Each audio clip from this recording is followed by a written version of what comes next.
Assalamualaikum warahmatullahi wabarakatuh. Saya Nirwana Dewantariani Putri. Saya dari kelas D reguler 2023. Di sini saya di kelompok magang. Saya akan membahas tentang buku dari buku The Indonesia National Revolution dari Anthony Reid yang di bagian bab 6 tentang Konferensi Malino 1946. Nah,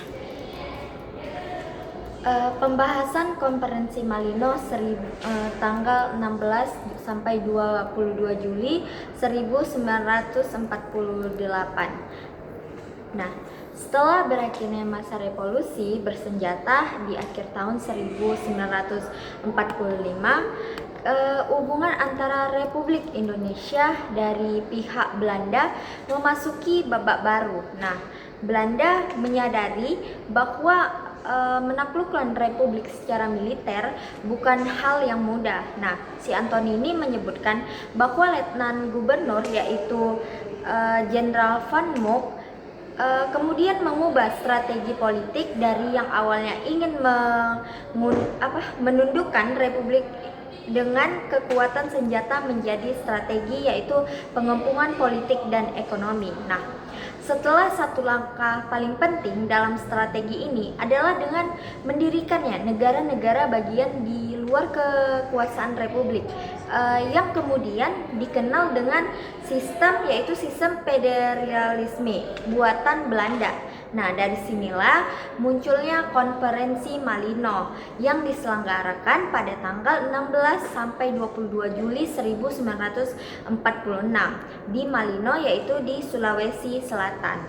Selanjutnya apa tujuan dan peserta konferensi? Nah, menurut Reid, Konferensi Malino ini disusun sepenuhnya oleh pihak Belanda dan dihadiri 39 tokoh Indonesia pilihan Belanda. Sebagian besar yaitu merupakan peserta dari para raja atau bangsawan daerah. Nah, dari wilayah yang disebut yaitu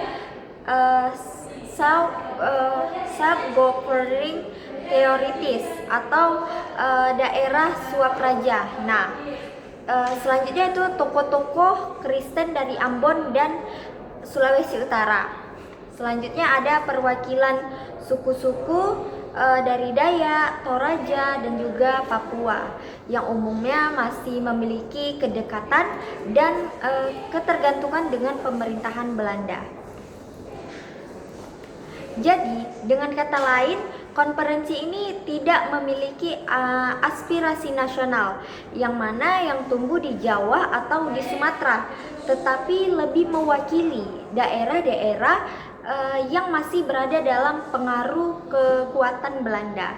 Nah, si Anthony Reid ini menulis bahwa konferensi ini secara alami melakukan apa yang diharapkan Belanda darinya, yaitu mendukung federalisme tadi dan mulai membangun dua negara bagian baru di Borneo dan Indonesia Timur. Nah, yang artinya hasil konferensi ini memang sudah bisa ditebak ya, karena sejak awal tujuannya adalah membentuk dasar bagi negara federasi yaitu versi Belanda yang kemudian bukan menegakkan kemerdekaan penuh Indonesia. Selanjutnya isi dan hasil konferensi, di mana dalam konferensi ini para peserta membahas yang pertama yaitu rencana pembentukan pemerintahan yang federal. Bisa dikatakan yang terdiri atas beberapa negara bagian seperti Borneo, Indonesia Timur, dan juga nantinya termasuk Republik Indonesia. Yang kedua itu hubungan masa depan dengan Belanda yang digambarkan akan bersifat setara dan saling menguntungkan dalam suatu bentuk Uni Belanda Indonesia. Nah, yang ketiga yaitu tahapan menuju kemerdekaan, dimana meskipun dalam batas-batas yang diatur oleh Belanda. Nah, jadi si Anthony ini menyebut bahwa meskipun konferensi ini sepenuhnya diatur Belanda, yaitu dampak politik tidak bisa diremehkan. Terus ia menulis bahwa si Pan Mok ini sendiri mengakui betapa mengejutkannya ketika beberapa peserta justru menuntut kemerdekaan yang lebih cepat. Nah, kemudian ini menjadi tanda bahwa semangat nasionalisme ini tidak hanya tumbuh di Jawa atau Sumatera, tetapi juga mulai merambat ke wilayah-wilayah di luar Jawa yang awalnya itu dianggap pasif. Selanjutnya yaitu ada reaksi dan dampak dari politik. Dari dampaknya ini, namun perlu diingat ya, bahwa konferensi Malino ini bukanlah perwujudan yang aspirasi rakyat Indonesia secara luas, melainkan dengan bagian dan strategi Belanda untuk memecah kekuatan Republik. Nah, si Red ini menjelaskan bahwa Belanda mulai sadar jika tidak menaklukkan Republik secara langsung. Nah, maka mereka itu akan membangun kekuatan baru di luar wilayah Republik ini. Nah, dan perlahan-lahanlah mengepungnya secara politik. Jadi dari hasil Malino inilah kemudian muncul gagasan untuk mendirikan negara-negara Indonesia Timur atau disebut dengan NIT yang secara resmi terbentuk pada konferensi Denpasar di Bali, yaitu Desember 1946.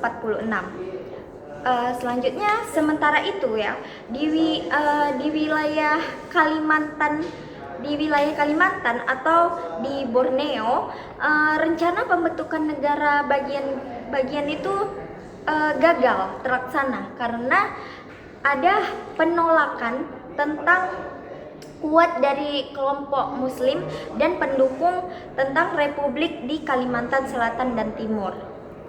Nah, jadi ada makna historis menurut si Anthony Red. Nah, jadi si Anthony Red ini menilai konferensi Malino ini sebagai awal dari proses federalisasi yang dipaksakan oleh Belanda. Nah, ia menulis ya bahwa meskipun konferensi ini tampak seperti forum musyawarah, sebenarnya ini merupakan bagian dari rencana besar dari si Van Mook tadi untuk mengepung Republik secara diplomatik, secara administratif gitu.